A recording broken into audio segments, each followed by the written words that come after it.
Am I the asshole? My daughter packs her own lunch each morning, and it is typically a salad. That poor child forgot to pack a fork and asked the lunch lady for one up at the register. That woman told her that there is a 10-cent charge to rent a fork at the high school. Yep, if you do not buy a school lunch you must pay 10 cents. I called and was transferred all over after stating I needed to speak to someone about renting forks. No one knew what to do with me and even hung up on me the first time. I am assuming they thought it was a prank. I finally got hold of the nutritionalist and here is what I was told. Last year some high school idiots would run into the cafe line and steal handfuls of forks to then make clothes and hats.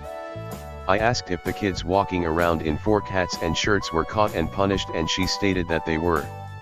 So I asked her why they would then punish the other 1,500 plus kids that didn't steal from the school by making them rent eating utensils and she stated that charging for the forks is a deterrent. So let me get this straight, kids stole free forks from the cafeteria but won't steal them if they have to pay for them? So I told her that I would write the school a check for $1 to cover the cost of any rental fees my daughter may have to pay over the next 4 years and I wanted to know what to include to rent the seat she sits in while I was at it. Am I the asshole for fussing at the school over something so minor? I feel like my child is punished for something she wasn't even a part of and didn't know about. And I am mad she has to go around asking for a freaking dime to eat her salad. Am I the asshole? Shortly after my birthday, my roommate texted me and said, "Hey, happy birthday, I got a present. We now have a guinea pig," which in my head I took it as his excuse to get a pet. He got a super small, cheapest, cage and some hay, so I went along and bought the guinea pig a bed, a hide house, food, carpet, and built him a custom enclosure, all totaling more than the price of the piggy. He shortly after got a second piggy, so we started taking turns buying food and caring for them. As a full-time student in my senior year, I was unable to properly care for them, and I noticed he simply would forget to put water or food for hours/days sometimes. When I noticed this a couple months in, I had a conversation with him about giving them up since we were unable to care for them.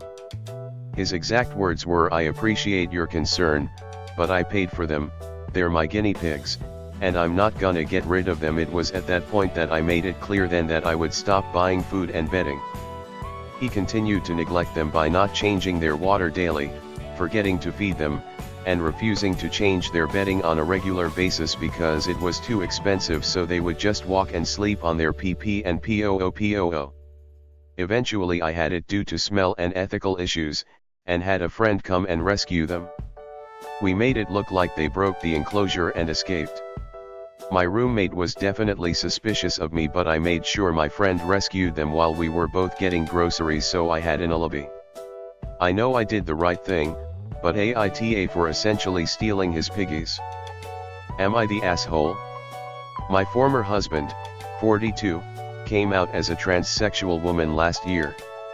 As a male he had recently started to get into cross-dressing but assured me it was just a fetish, so I was taken by surprise when he came out, as he was always a very traditional, masculine guy.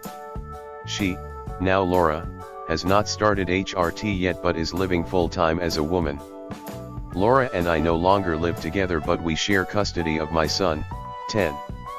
Ever since I moved out and Laura has started living on her own, she has started to dress in extreme clothing. She's gone from wearing relatively normal dresses and skirts to micro-minis, fishnets, big heels, the full nines, and bold makeup too. Laura is a tall woman, 6 feet 4 inches or so in the heels she is very visible, and this is what had brought on my current issue. I am fine with what Laura wants to wear privately, but my son is having an extremely hard time with it, especially when it comes to her picking him from school or taking him out for food. Recently he had a breakdown over it and told me that it was so bad he didn't even want to go to school anymore, and that everyone knew him as the drag queen's son. I tried to talk about this privately to Laura, but she gave me the cold shoulder over the phone.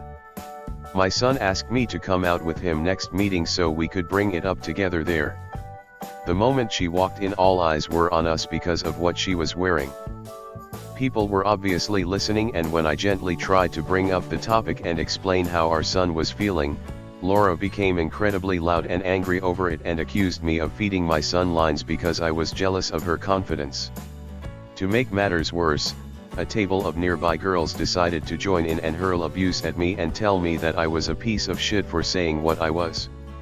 My son and I left in tears, but Laura did not seem to give a single damn about how distraught he was and seemed to just be loving all the attention. Ever since then I've been torn, wondering if my own personal feelings are getting in the way of things and I was a bad person for asking Laura to tone things down, especially given she felt she had to repress herself for so many years. I'm extremely shaken by having a group of complete strangers step in and wonder if I've gotten old and out of touch. It just breaks my heart to see my son becoming so withdrawn and upset over this. AITA for speaking to my ex this way. Am I the asshole? So I'm pretty young, 14F, and I've lived my whole life without a father, as he is an abusive dick that I don't want to spend any more energy on. I've lived at my grandpa's house my whole life and was raised up to now by my grandpa and my mother, both some of the best people on the planet. Though my mom is amazing, my grandpa did most of the parenting throughout my life, taking me to school, at special events, all that jazz. So recently my mom got engaged to this guy that I'll call E. I met E a couple months before they were engaged, and he's a pretty nice guy. Before you know it, we're all living together and have a cat. This is basically just me saying that I like the guy. Eventually the conversation about my last name came up between me and my mom. I have my grandpa's last name. I said that there was no way that I would change my last name to E's last name. I explained that I respected my grandpa too much to change it, and that changing it would be equivalent to ignoring all that he's done for me through my childhood, and would hurt him. My mom is super hurt by this, but luckily he doesn't know about any of this. She says that I'm not accepting E into the family and that I'm being bitter about my childhood, though I'm still in it. It pains me to see her like this. AITA. Am I the asshole? My mom, 50F, and I, 22F, are not close. When my stepdad died, she got his name tattooed on her body. Recently, she decided to get her children's initials tattooed on her, as well. The issue is that my entire life, and well documented over a decade, I have wanted to change my name. When my mom was pregnant, the doctor told her I was a boy. I was supposed to be named after my father. His name, as an example, is XY last name. They chose XW last name, so the first half of my first name was supposed to be the same. When I was born and turned out to be a girl, they panicked and gave me a shitty name. Essentially, my name is Jessica Simpson Wen. My other siblings have beautiful/appropriate cultural names. I'm the only one who got a name after an American celebrity. What's worse is that I don't even like the celebrity, and the celebrity goes by a stage name.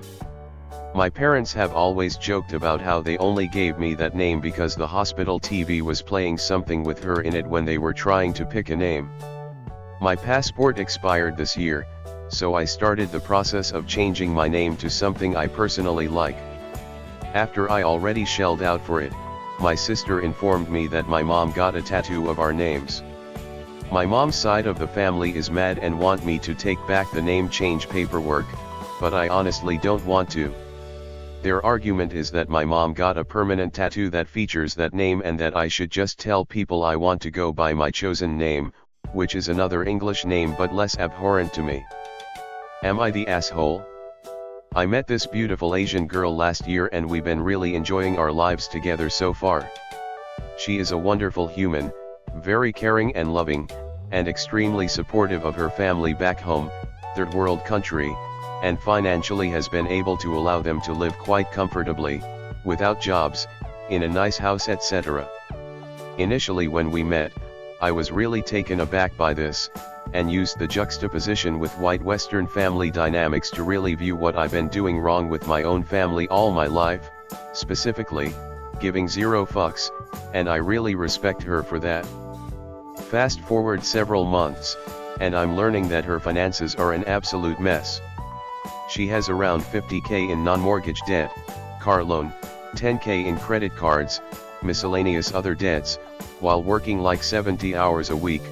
Poor thing is just practically unable to make ends meet despite earning 45-50k/year on her own. She moves in with me, I agree to pay around 80% of the rent. I make a little more than her, but not by much, just have more financial freedom, and she gets some relief.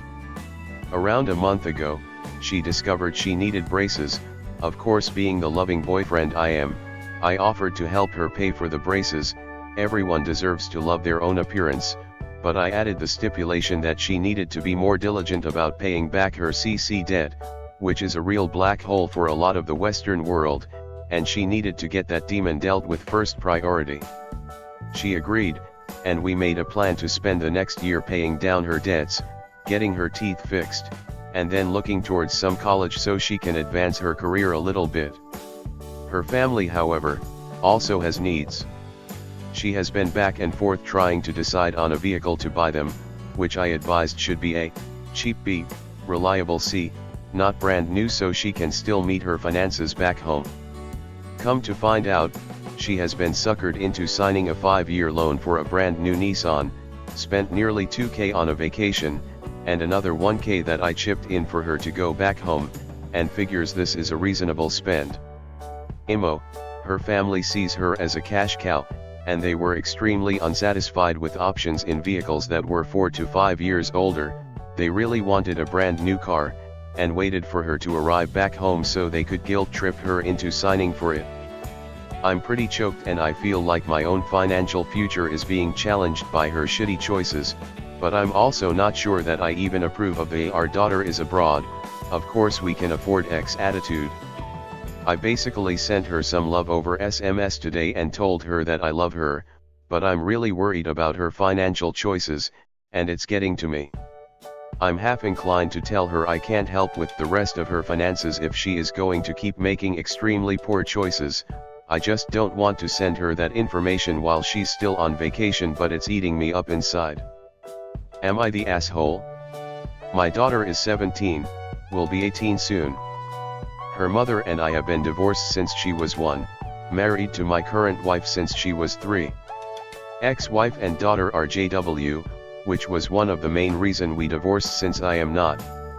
While we were on vacation, we saw a post on my daughter's Instagram that looked like her hand with an engagement ring. We decided to wait until we go home to talk to her about it, but my ex-wife texted me later that day and said we needed to talk about the wedding. I replied that there wasn't much to talk about if my daughter and her fiancé weren't even going to tell me, and that I wasn't on board with her getting married as soon as she turned 18. 2 days later, my ex-wife replied by telling me I shouldn't take the opportunity to have her dad walk her down the aisle. Again, I said that our daughter should be the one texting me if she wants me to know. 5 minutes later, my daughter texts me and we make plans to sit down and talk, my wife and I, her and her fiancé. We meet at our house and tell them we are completely against them getting married because she is so young. And if you know anything about the JW religion, you know that once married, women are stuck with the man they marry regardless of what he does, as long as he asks forgiveness from the elders. He could beat her or their future children, cheat on her, molest the children, you get it, and there is nothing she can do as long as he goes to the elders and says he's sorry. We do not want this for our daughter. She is a bright, smart, headstrong young woman that we saw going on to do great things, not being a subservient wife strapped with a gaggle of kids with no way to get out. TLDR, we think she is making a huge mistake.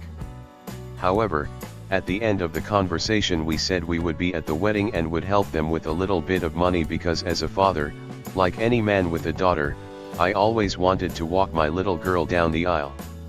In the time since our discussion, I have received 2 texts from her, both asking how much we can give them and when. It really comes off seeming like that is the only reason they even care if we are involved. I am beginning to rethink my involvement with her wedding. So will I be the asshole if I don't attend and tell them we aren't going to help them with any money? Am I the asshole? We've had our first little one almost 4 months ago. He's a healthy baby, no major problem at all, and we got to bring him home 2 days after he greeted us.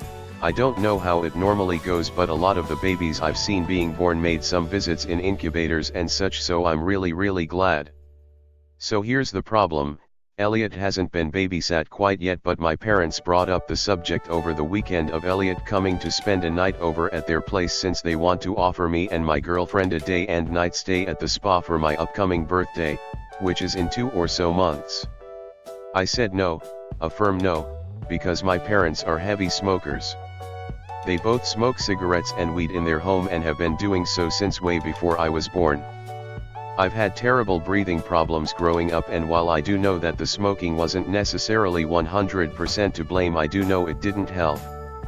More so, my parents never moved from their smoking habits after meeting with our family doctor, who would constantly push them to stop smoking, and basically adopted the "let's close the door to our kids' room when we feel like smoking, should be good enough" approach. So I don't have any trust in them not smoking while Elliot is there, and I'm not there to supervise, thus I refuse to leave him with them. My mother took it to heart and she's hurt. On one hand she says I don't trust them to be responsible with their grandson, which to be honest, I kind of don't, because they weren't when I was a kid, and on the other hand is serving me the "you think you know best, we've had 4 kids etc., etc." What really pushed me further in my position is my father, who's been saying I'm making a fuss for nothing because I turned out perfectly healthy and very athletic despite whatever the doctor was saying to them, which is true. Once my teenage years started, my problems cleared and I went full on into sports, running and badminton with no further problem, and that I'm just trying to high road them like a smart ass. He also blamed my girlfriend because he says she's a health nut, and that pissed me off. Now here's the thing, following their comments I maybe went too far and told them that unless they completely stop smoking they won't ever get to have Elliot over without my supervision, and I don't care if it hurts them because my son's health is more important to me than their feelings. So AITA. Edit. One thing that I forgot is that my older sister is a smoker as well, but I know she doesn't smoke indoor ever since she's had her first kid as well, and wouldn't be opposed to let her keep Elliot. My girlfriend a bit so, but we haven't made any decision on that yet, which my mother took as a "you're calling me a liar when I say I won't smoke with him there."